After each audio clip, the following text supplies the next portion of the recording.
An 8-year-old barefoot boy was trying to sell coal, pushing a heavy wooden cart through the dusty streets under the brutal Louisiana sun. His stomach was empty, his shirt was torn, his pockets were empty. His mother, May Ann, hadn't come home that morning. She was staying at another man's house again.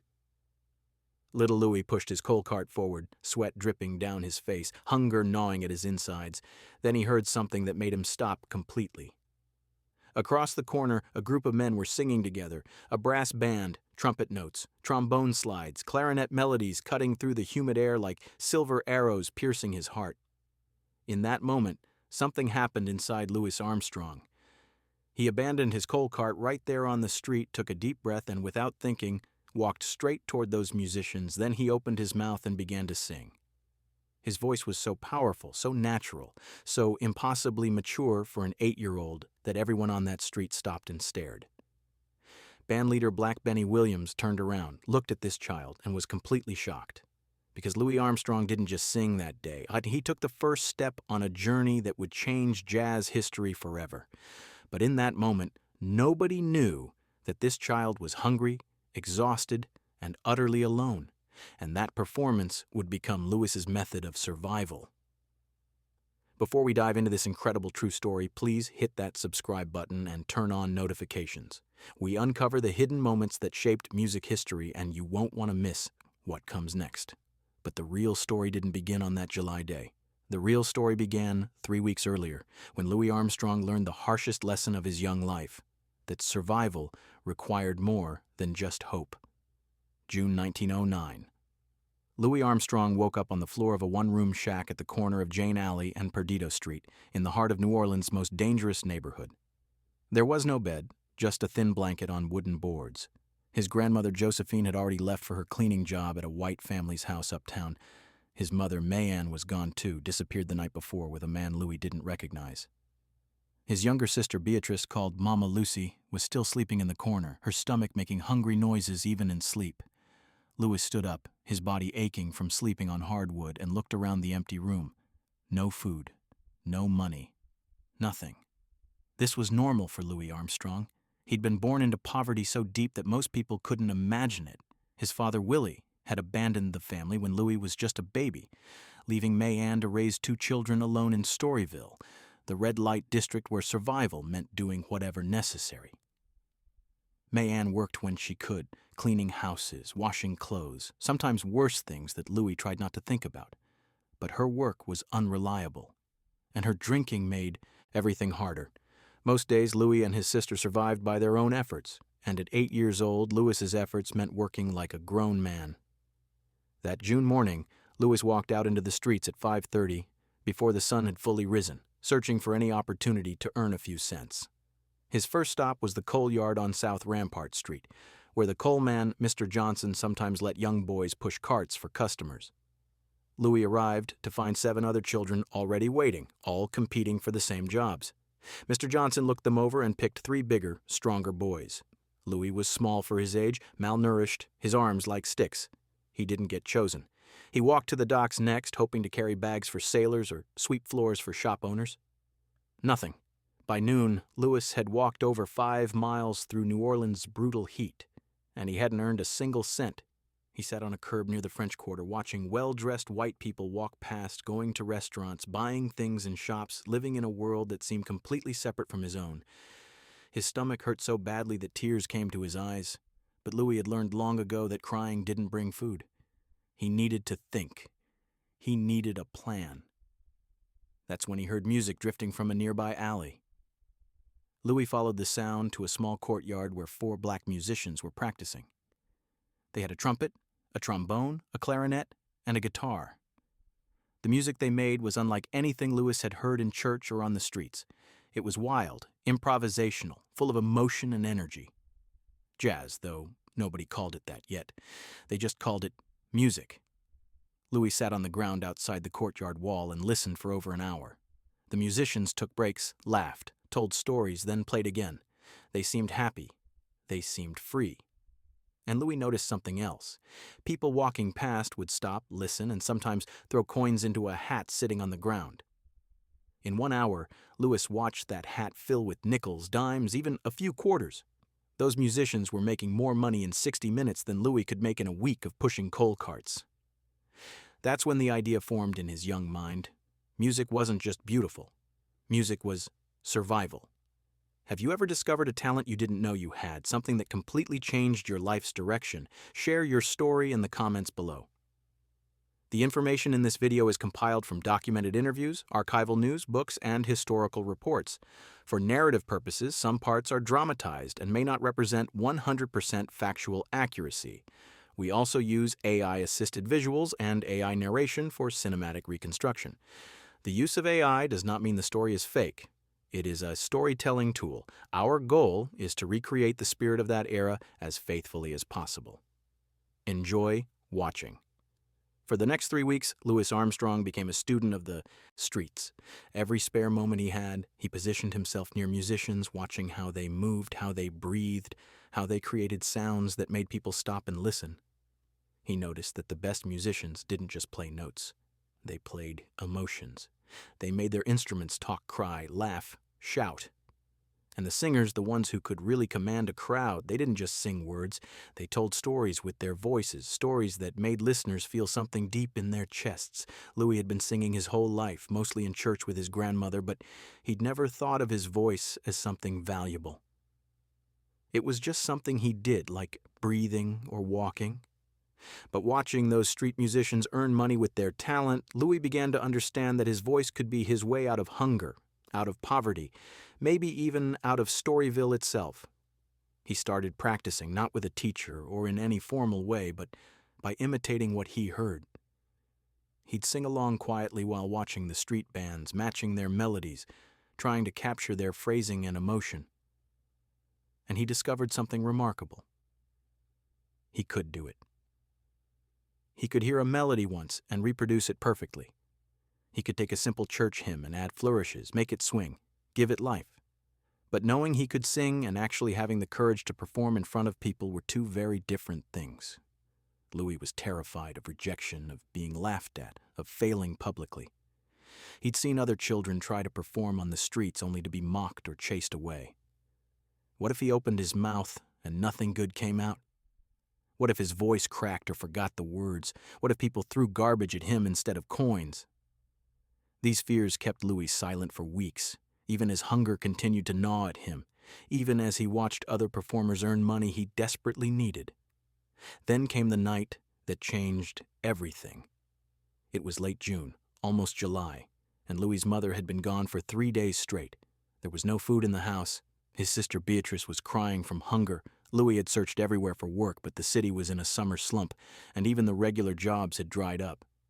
He was at his lowest point, genuinely frightened that he and his sister might starve.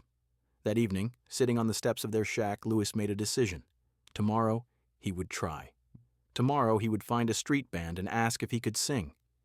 And if they said no, if they laughed at him, if he failed completely, at least he would have tried. At least he wouldn't spend the rest of his life wondering what might have been. The morning sun was already intense when Louis Armstrong walked down Perdido Street toward Rampart, where he knew the musicians gathered.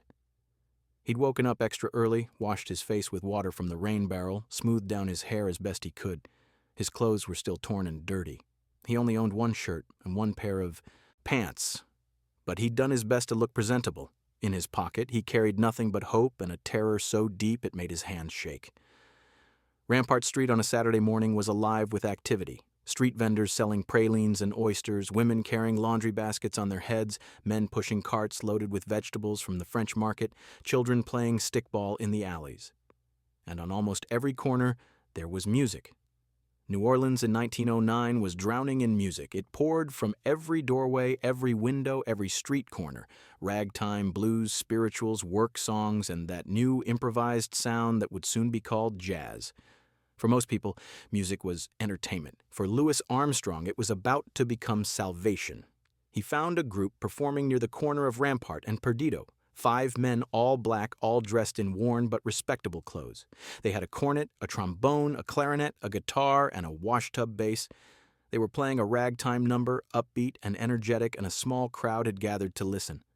Louis positioned himself at the edge of the crowd and watched, his heart pounding so hard he could feel it in his throat. The band finished one song and started another, then another. Louis waited, trying to gather courage, trying to find the right moment. But the right moment never seemed to come. The band kept playing, the crowd kept listening, and Louis kept standing there, frozen by fear. An hour passed, then another. Louis was about to give up and go home when something unexpected happened. The band's regular singer, a man named Willie Porter, suddenly stopped mid-song, clutched his stomach, and ran off toward an alley. The musicians looked at each other, confused. The crowd started murmuring, wondering what was wrong.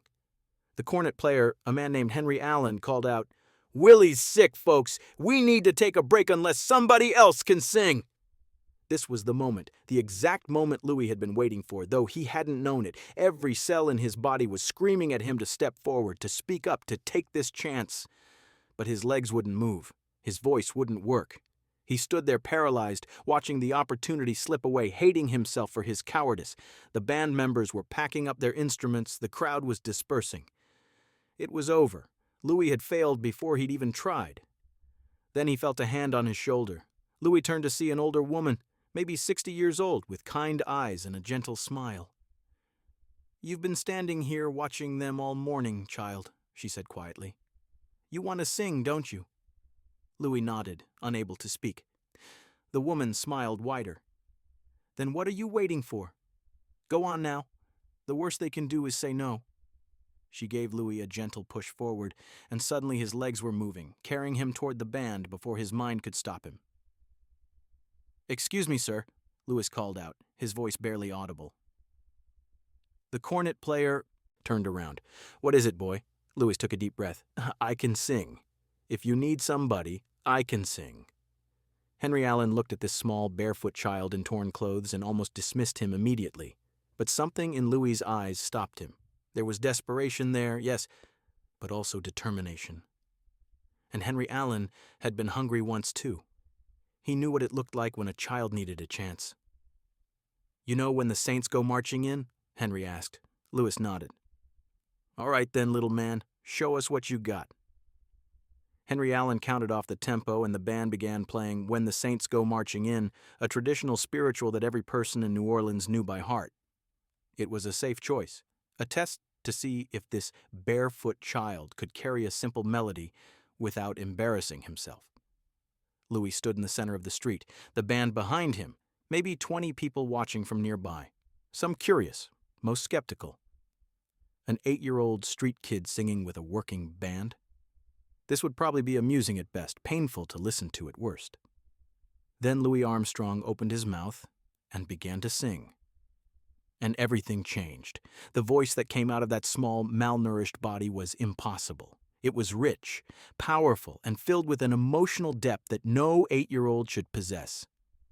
Louis wasn't just singing the words, he was living them, feeling them, making every person listening feel them too.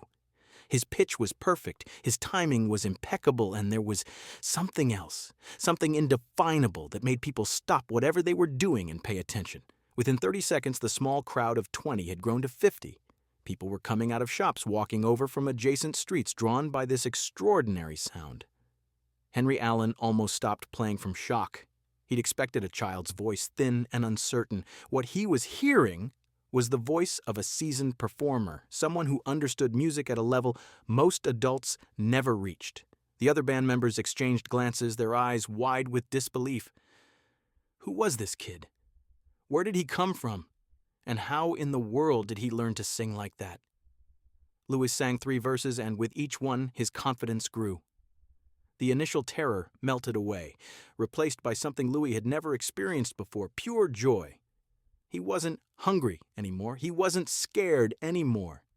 He wasn't thinking about his mother or his empty home or his uncertain future.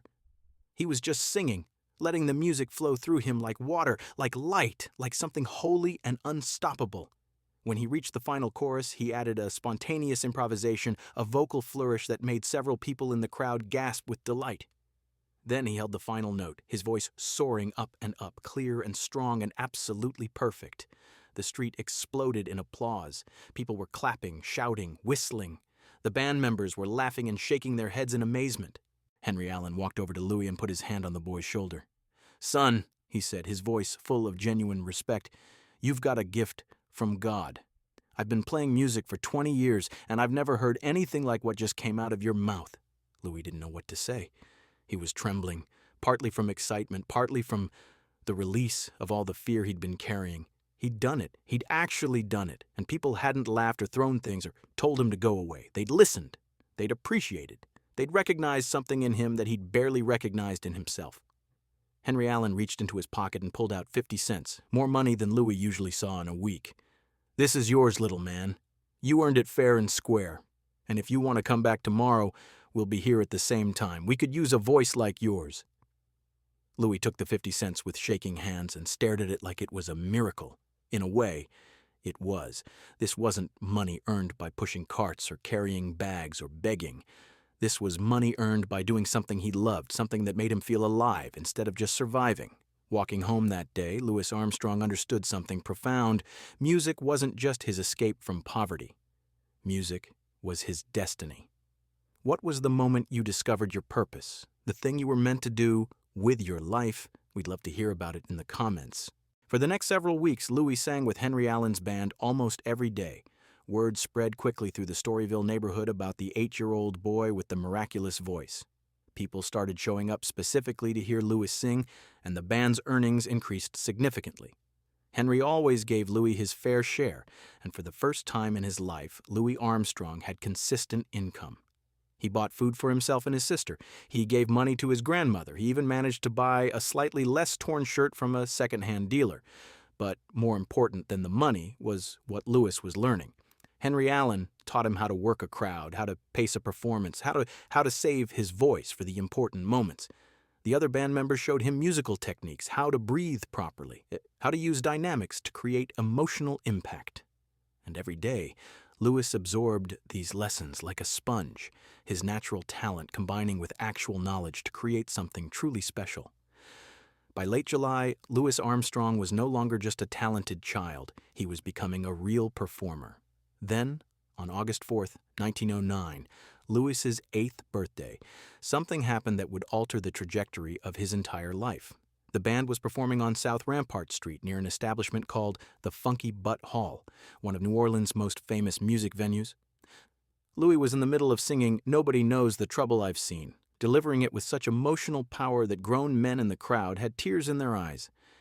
He didn't notice the well-dressed black man standing at the back of the crowd, watching intently with arms crossed and a serious expression.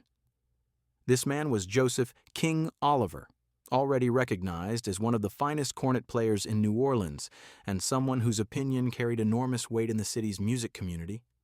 Oliver had heard rumors about a child singer with an exceptional voice and had come to see for himself if the stories were true. What he witnessed that day exceeded anything he'd imagined. This wasn't just a talented kid, this was a raw genius, someone with innate musicality that couldn't be taught, only nurtured and guided. When Louis finished singing, King Oliver walked forward through the crowd until he stood directly in front of the child. "What's your name, boy?" Oliver asked, his voice deep and commanding. Louis looked up at this imposing figure and felt both frightened and awestruck. Everyone in Storyville knew who King Oliver was. He was royalty. "Louis Armstrong, sir," he managed to say. Oliver nodded slowly. "How long you been singing like that?" Louis wasn't sure how to answer. "All my life, I guess. But I just started performing a few weeks ago." Oliver's expression didn't change, but something flickered in his eyes. Recognition, perhaps, or understanding. "You got somewhere to go right now?" Louis shook his head.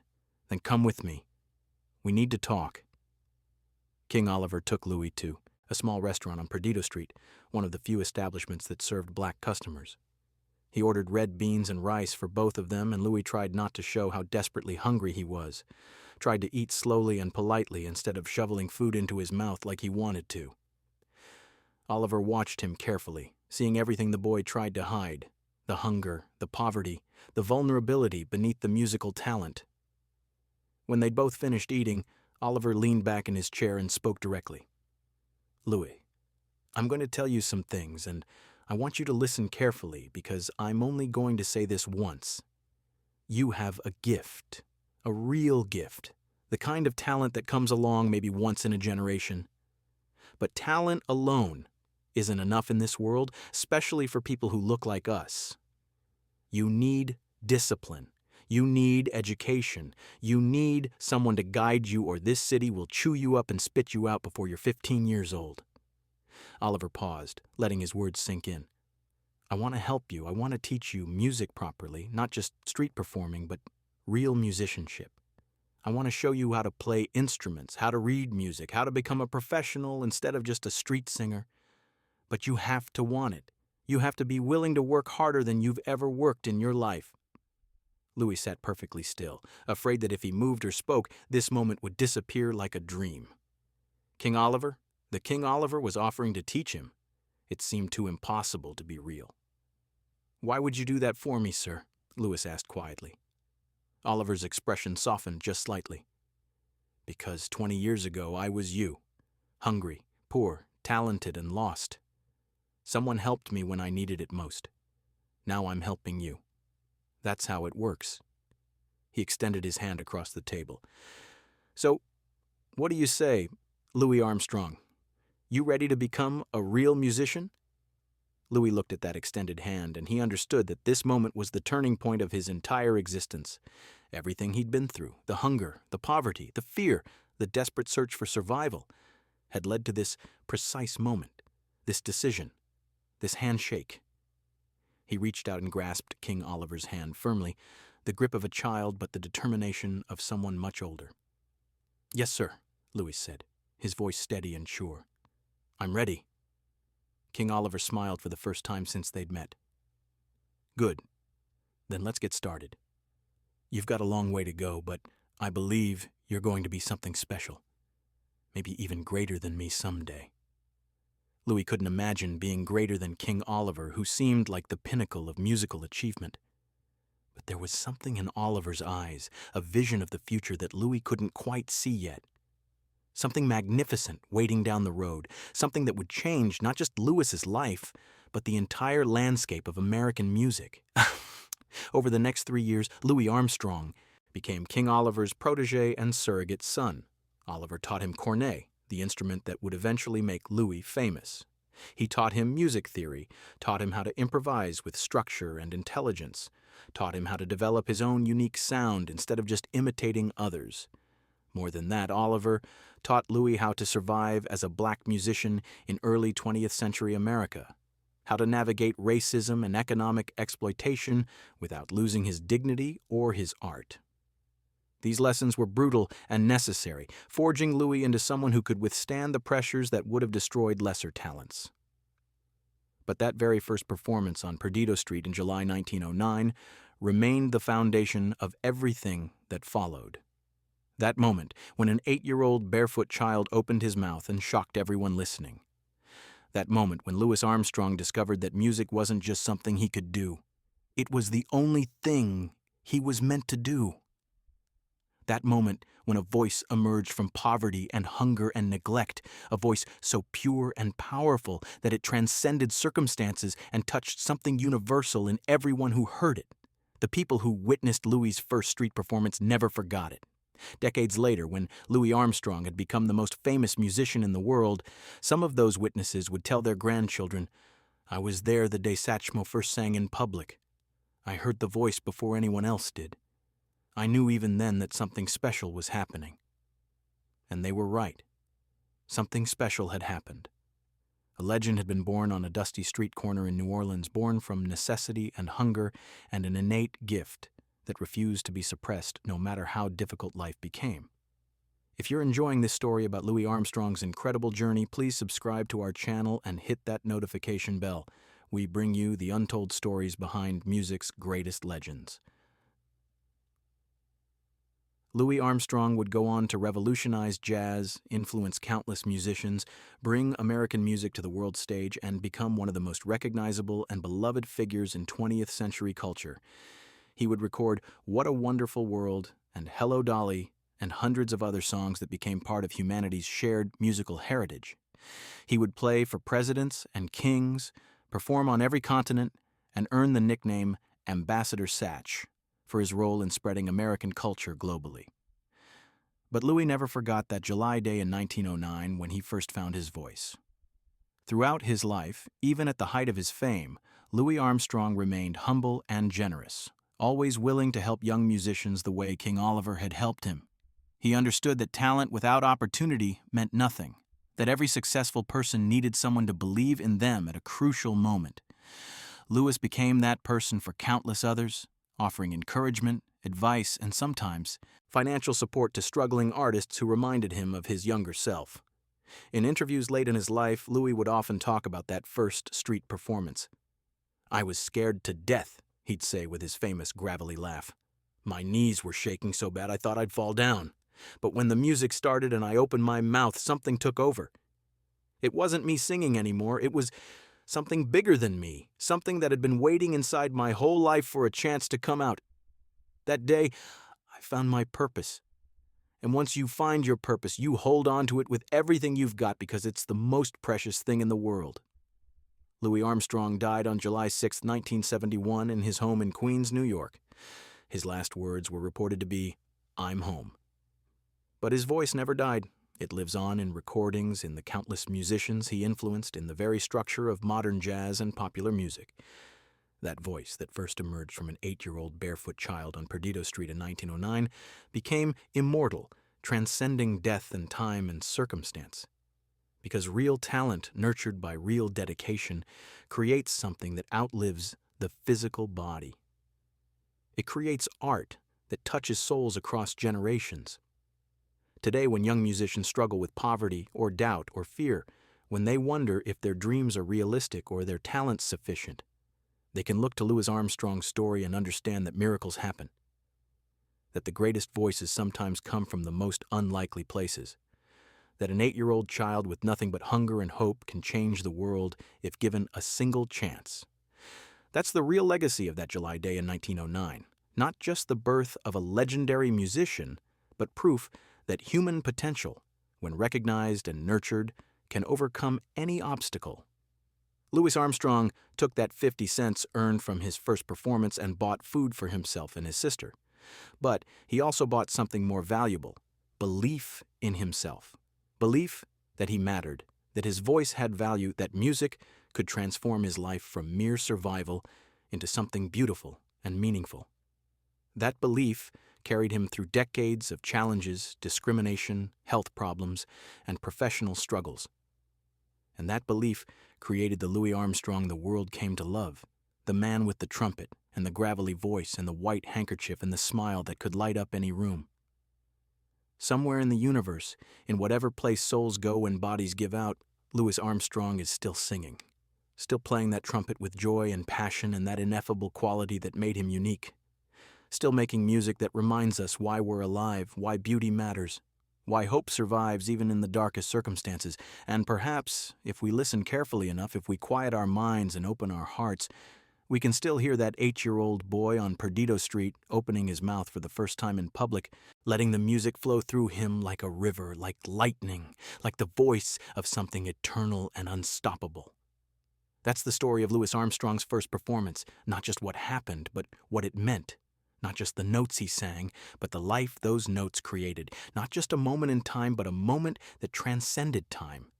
On July 15th, 1909, a hungry child found his voice, and in doing so, he found himself. And in finding himself, he gave the world a gift that will never stop giving. The sound of pure joy, pure talent, pure humanity expressing itself through music. That's Louis Armstrong's legacy. And it all began with one terrified, courageous, miraculous first note. If this story inspired you, share it with someone who needs to hear that their dreams are possible. Leave a comment telling us what's holding you back from pursuing your passion. Sometimes just naming our fears is the first step toward overcoming them. Thank you for watching, and remember, your voice matters, your talent matters, and somewhere, right now, the world is waiting to hear what only you can offer.